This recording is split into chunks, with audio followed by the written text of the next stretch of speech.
So it turns out that reels are way worse than we think. They are not just something that is a waste of our time, they might actually be rotting our brain. Now, the 2024 Oxford Word of the Year was literally brain rot. It turns out that it's just not just a funny way to describe what is happening when we're mindlessly consuming these things.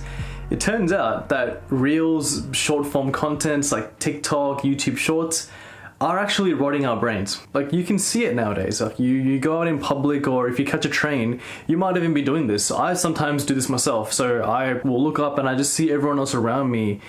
They're also just scrolling on their phones.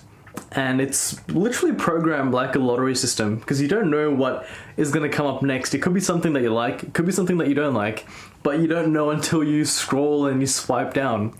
So it's just hyper addictive. The crazy thing is, because we've been exposed to this for nearly 2 decades now, it's given time for researchers to conduct proper studies, and now these studies have slowly been rolling out. And you know what the scary part is?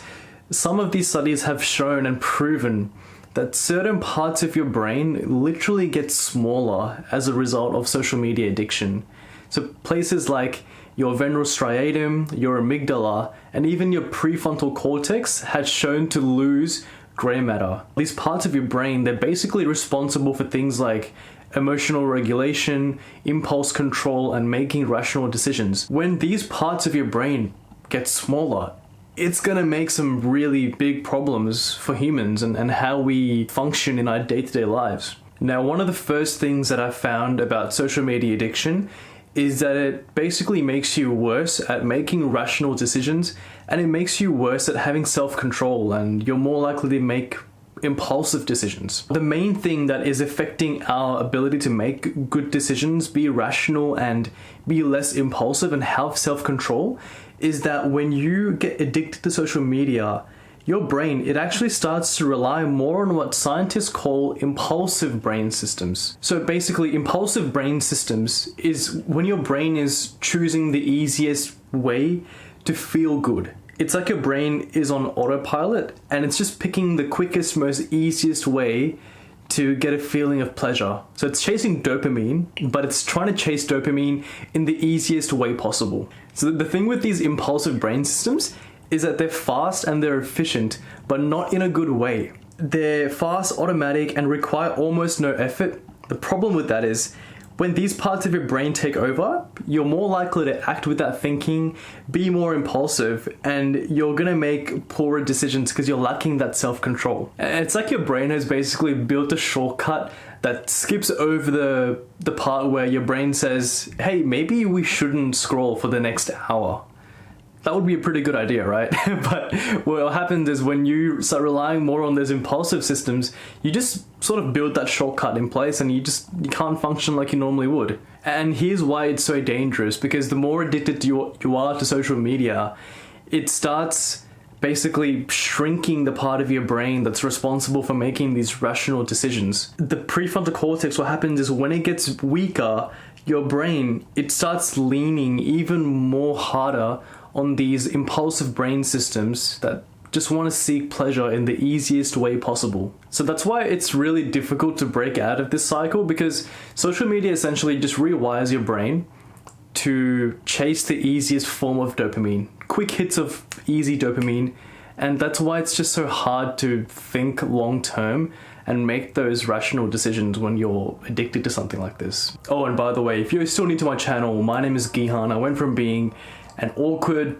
scrawny kid who barely got through the last couple of years of high school because I was just procrastinating and not doing what I was supposed to be doing, to now building a successful career working in finance. And I've been able to level up multiple aspects of my life, things like my fitness, my social life, my finances, everything. So I make videos to help you do the same and share my thoughts and new things that I'm constantly learning. So if you're serious about self-improvement and improving your life, then hit that subscribe button and stay tuned for the next few videos. Now, my second concern with social media is that it basically rewires your emotional regulation, and it can actually mess with your ability to feel emotions properly. When you're constantly scrolling, you're going from one reel to the next, and each reel is basically going to invoke a different emotion. So you're going from one thing that makes you feel angry, one thing that makes you feel sad, and then one thing that makes you laugh, and then you feel sad, you feel happy, angry. It's just like a constant bombardment of emotions, and our brains just aren't designed to change emotions that quickly. And what happens after a while is that you get something what I like to call an emotional burnout.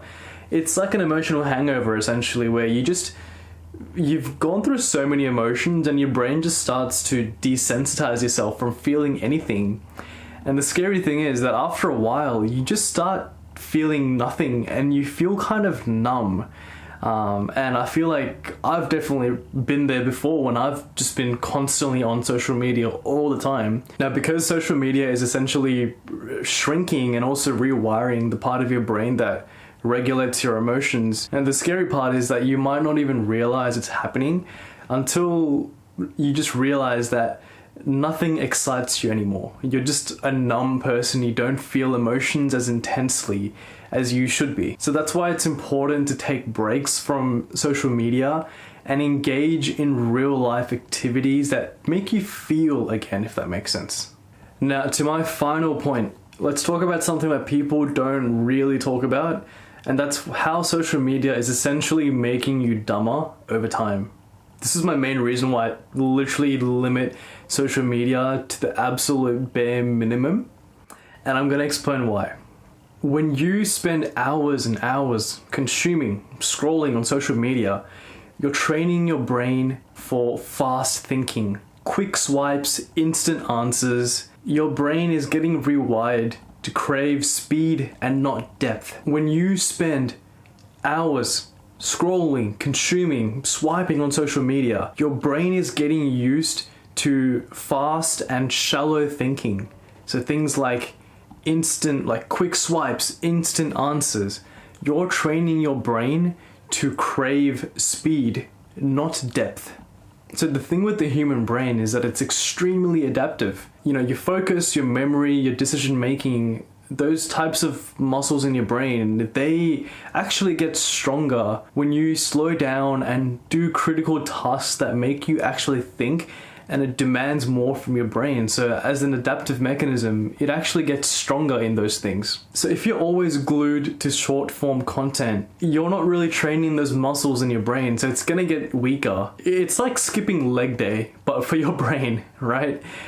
People that skip leg day think they're fine. I walk on my legs every day, they're gonna be strong. But if you're gonna just train the rest of your body and not train your legs, then you're going to be top heavy, you're going to lack balance and coordination, and it's just not going to be like a evenly built system. So you need to have a well-rounded brain.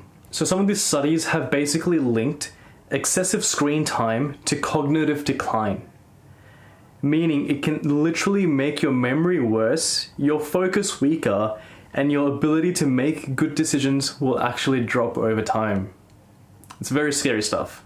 And it's like you're trading your long-term brain power for short-term entertainment, essentially, is what you're doing. And it's scary because it's a slow fade. You're not going to notice it instantly. It's something that happens over time, generally over the course of a couple of years, and then eventually your attention span is gone. Now, I'm not saying to delete all your apps and take your phone and throw it into the ocean.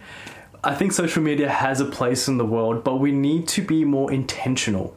So I read a quote that was in one of these studies that I read. And it essentially said, doom scrolling is like eating sugar when you're starving. It feels good, but you're not actually feeding yourself. So we need to replace screen time with intentional, healthy habits that feed your brain in a good way. So things like exercise, good sleep, social connection, reading, meditation, all these things act like good nutrition for your brain. The same way that you're feeding your body with healthy food and, nutritiously dense food, doing these types of activities is literally giving nutrients for your brain, and it's going to cause those adaptive changes so that you can actually get back your attention span, you can get back your memory and focus, you can get back your emotional regulation so that you can actually start feeling emotions and get that zest for life that you once had when you were a kid. The truth is, your brain, no matter what you're doing, it's constantly rewiring itself, adapting to its environment. The question is, do you want to be the one that's rewiring your brain, or do you want to let your phone do it for you? Hit that subscribe button if you want to live a life that excites you, not one that just scrolls away.